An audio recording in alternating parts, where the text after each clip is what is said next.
औज़ुबिल्लाहिमिनश्शैतानिर्रजीम बिस्मिल्लाहिर्रहमानिर्रहीम। प्यारे बच्चों, अस्सलाम वालेकुम वरहमतुल्लाहि वबरकातुहू।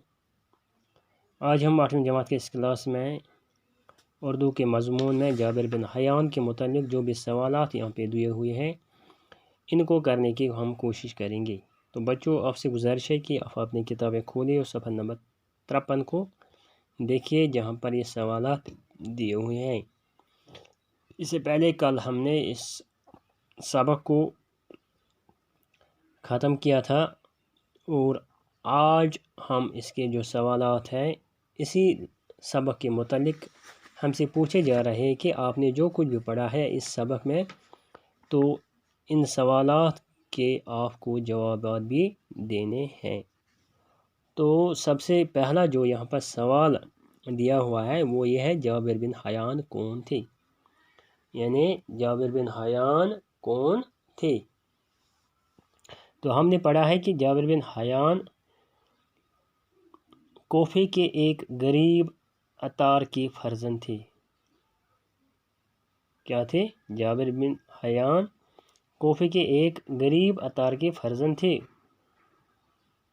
तो उन्होंने बहुत से उसूल और कवायद मुरतब किए जो इल्मी कीमिया के लिए अहम और ज़रूरी माने जाते हैं।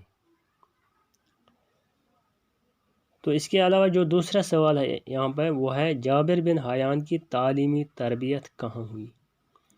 यानी जाबिर बिन हयान, जब आपको याद होगा तो उनका जो बाप था हयान, वो जाबिर की कम उम्री में ही इस दुनिया से रहलत कर गए थे। तो उसके बाद जाबिर बिन हयान की माँ को जाबिर का बोझ उठाना पड़ा। तो जाबिर ने कहाँ तालीम तरबियत हासिल की? तो इसका जवाब यह है कि जाबिर बिन हयान अभी छोटे ही थे तो उनके वालिद साहब को किसी जुर्म की पादाश में फांसी की सज़ा हुई। यानी जाबिर बिन हयान अभी छोटे ही थे तो उनके जो वालिद थे उनको किसी जुर्म की पादाश में फांसी की सज़ा दे दी गई। अब उनकी तरबियत की ज़िम्मेदारी उनकी वालिदा पर आई और उनकी वालिदा ने इन्हें देहात में किसी रिश्तेदार के घर भेज दिया। देहात में उन्होंने मामूली सी तालीम हासिल करने का मौका मिला, लेकिन यहाँ की आज़ाद फ़ज़ा में उनकी अक्ल की तेज़ी परवान चढ़ी। कुछ साल बाद जाबिर वापस कोफा आए। यहाँ इन्हें मज़ीद तालीम हासिल करने का मौका मिला। उन्होंने तजर्बे करके मज़ीद इल्म हासिल किया। तो अगर हम इसको आसान अल्फाज में या मुख्तसर अल्फाज में कह सकते हैं कि जाबिर बिन हयान अभी छोटे ही थे तो उनके वालिद साहब को किसी जुर्म की पादाश में फांसी की सज़ा हुई। अब उनकी तालीम तरबियत की जो ज़िम्मेदारी है आन पड़ी है वो उनकी वालिदा पर आई। तो उन्होंने अपनी तालीम देहात में हासिल की और बाद में उन्होंने कोफा जाकर मज़ीद तालीम हासिल की। तो इसके अलावा तीसरा जो सवाल है यहाँ पे वो है, जाबिर बिन हयान का क्या नाम था और वो क्या काम करते थे? तो ये भी हमने पढ़ा है इसी सबक में कि जाबिर बिन हयान का नाम क्या है, क्या था असल में, तो और वो क्या काम कर रहे थे। तो जाबिर बिन हयान का असल जो नाम था वो हयान था। जाबिर बिन हयान का असल जो नाम था वो जाबिर था और उनका जो बाप उसका नाम था हयान। यानी जाबिर के बाप का नाम हयान था, क्योंकि अरब में ये दस्तूर है कि वो अपने साथ बाप का नाम भी लिखते हैं। یعنی بیٹے کے نام کے ساتھ وہ باپ کا نام بھی لکھتے ہیں، یہ وہاں کا دستور ہی ہے، اسی لیے انہیں جابر بن حیان یعنی حیان کا بیٹا جابر، حیان کا بیٹا جابر پکارتے تھے۔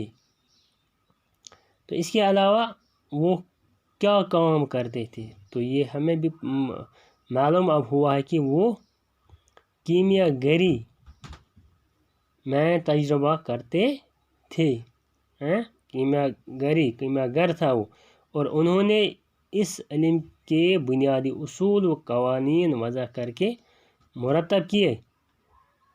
اس کے علاوہ انہوں نے بہت ہی اہم ایجادیں کی۔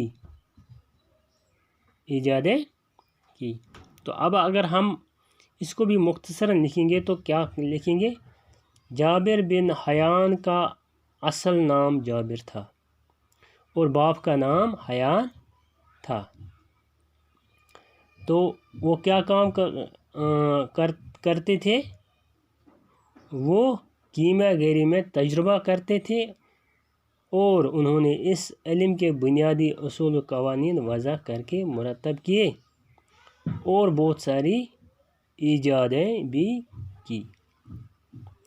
اس کے علاوہ جو 5واں سوال ہے یہاں پر، جابر کو بغداد آنے کی دعوت کس نے دی؟ جابر کو بغداد آنے کی دعوت کس نے دی؟ تو اس کا بھی جواب ہم نے پڑھا ہے کہ جابر کا جب بول بالا بلکہ ان کی جو مشہوریت ہوئی، جب ان کا نام سبوں کے ذہنوں میں آ گیا ان کے کارناموں سے، تو جب یہ پتہ چلا کہ جابر ایک کیمیا گر ہے اور وہ بہت ساری چیزیں اور بہت سارے تجربات کرتے ہیں، تو جب ہارون رشید کو پتہ چلا کہ یہ اس طرح کا بندہ ہے تو انہوں نے اس کو دعوت دی اور وہاں بلا کر اس نے اس کو انعام و اکرام سے بھی نوازا۔ تو اب اس کا جو جواب ہے وہ یہ ہے، جابر کو بغداد آنے کی دعوت بغداد کے خلیفہ ہارون رشید نے دی۔